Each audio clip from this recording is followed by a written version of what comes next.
All right, let's talk compliance. Now, I know what you might be thinking, dry, dense jargon, right? Well, today, we're actually turning all of that into a practical, highly visual playbook. Because if you deal with third-party vendors, if you manage risk, or if you sell B2B services, you already know that proving your security isn't just a nice-to-have anymore. It is absolutely the baseline. So in this explainer, we're going to break down the ISE 3402 standard, specifically looking at the crucial differences between Type 1 and Type 2 reports. I am really excited to guide you through this, because by the end of our time together, you're going to have a crystal clear mental map of exactly what these reports mean, who actually needs them, and how to conquer the whole audit process without the usual headaches. To really understand why this matters, let me paint a picture for you. Imagine Sarah.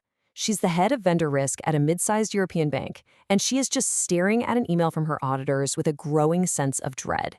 The email simply reads, "Please provide ISE 3402 reports for all critical service providers by the end of the quarter." So Sarah looks at the stack of vendor contracts on her desk. That's 12 providers, 12 awkward phone calls ahead of her, and the single overarching question that's going to dictate every one of those conversations is, do we need a Type 1 or a Type 2 report? If you've ever found yourself in Sarah's shoes, just kind of confused by the jargon and unsure what to even ask for, you are definitely in the right place. So here's our roadmap for the explainer today.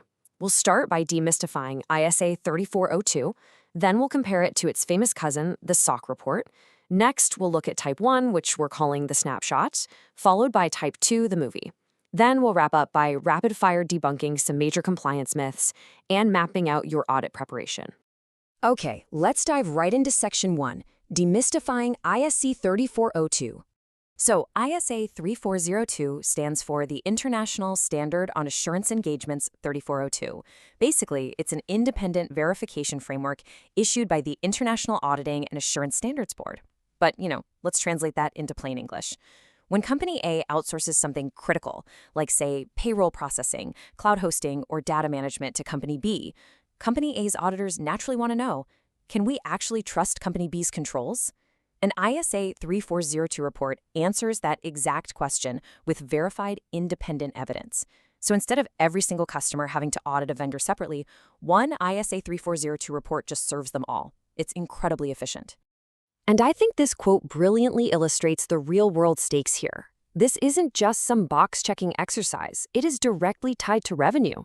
As a senior IT auditor at a Big Four firm noted in our source material, companies are literally losing six-figure deals because they can't produce this report.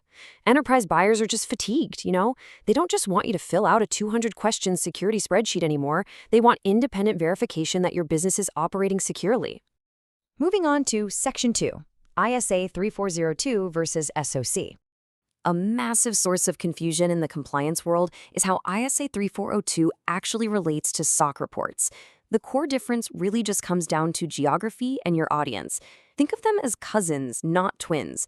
ISA 3402 is an international standard created by the IASB, and it's primarily requested by companies in Europe, Asia, and global markets.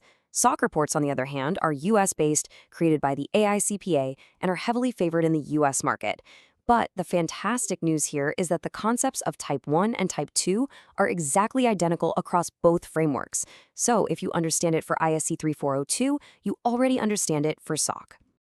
All right, Section 3, Type 1, the snapshot. I absolutely love this analogy. Think of a Type 1 report as a photograph, a simple snapshot. The auditor shows up on one specific date, let's say March 15th, and examined how your controls are designed. Then they issue an opinion that basically says, as of this exact date, these controls are suitably designed to achieve their objectives. But here's the critical limitation.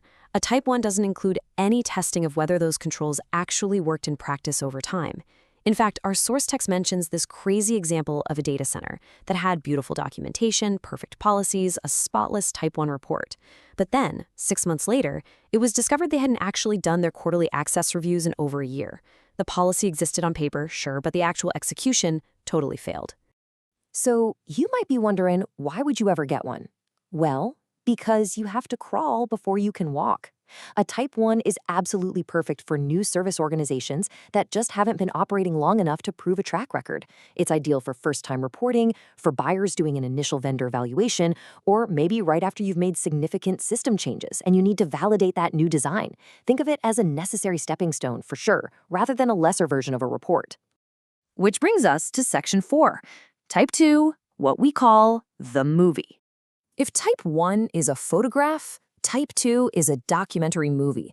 The auditor doesn't just look at the design. They test whether those controls actually operated effectively over a specified period, typically 6 to 12 months. This is where the rubber meets the road. They're going to select 25 new hires and verified background checks were actually completed. They're going to look at 12 months of firewall change logs. Basically, they want proof over time that you are doing exactly what you say you do. This quote from a European risk manager completely nails it. A Type 1 report tells me a vendor has a fire extinguisher. A Type 2 report tells me they actually inspect it monthly and it worked when the kitchen caught fire last quarter. Enterprise clients in regulated industries almost universally demand a Type 2. Having a good design is great, it's necessary, but it's not sufficient. They need that evidence of actual sustained operation. Okay, Section 5, Debunking Compliance Myths. Let's rapid-fire debunk some of the biggest misunderstandings out there. First myth, only massive corporations need this. The reality? Even a 20-person SaaS startup is going to be asked for an ISAE 3402 if their services impact a client's financial reporting. Second myth, it guarantees 100% security. Nope, it provides reasonable assurance, not absolute perfection. Third myth, a good report has 0 exceptions. Actually, scratch that. Auditors expect imperfection. Our source tells a great story of a cloud provider whose vulnerability scans were 11 days late because of a staffing gap. The exception was noted honestly, compensating controls were shown, and the client actually loved the transparency. Finally, the biggest myth of all. Once you have a Type 2, you're done forever. The harsh reality is these reports have a shelf life of about 12 months. This is an ongoing annual commitment. Let's head into our final section, Section 6, Preparing for the Audit. Let's walk through the timeline of a fictional but highly realistic company called Cloud Payroll. They needed a report to close this massive regional bank deal. So in months 1 through 3, they did gap assessments and formalized their policies. Month 4, they knocked out their Type 1 audit. But look at what happens next. Months 4 through 15 were purely dedicated to operating those controls consistently. You literally cannot compress this time. You have to generate the history. Finally, in month 16, the auditor returned for the 6-week Type 2 audit. The outcome? They signed the bank, plus 3 other enterprise clients, yielding an 8x return on investment in the first year alone. The absolutely crucial point here is this: 12 to 18 months. That is the bare minimum time frame needed to go from 0 to a Type 2 report. You cannot cram for this test. The controls must exist in the real world, generating real logs for a minimum of 6 to 12 months before an auditor can even begin a Type 2 examination. If you think you're going to need this for an enterprise deal next year, the clock is already ticking. You need to start preparing right now. Wow, we have covered a tremendous amount of ground today, all the way from basic definitions to the stark differences between a design snapshot and a documentary movie of operational effectiveness. As we wrap up this explainer, I want to leave you with a question to chew on. What steps will you take today to ensure your service providers meet the ISAE 3402 standard?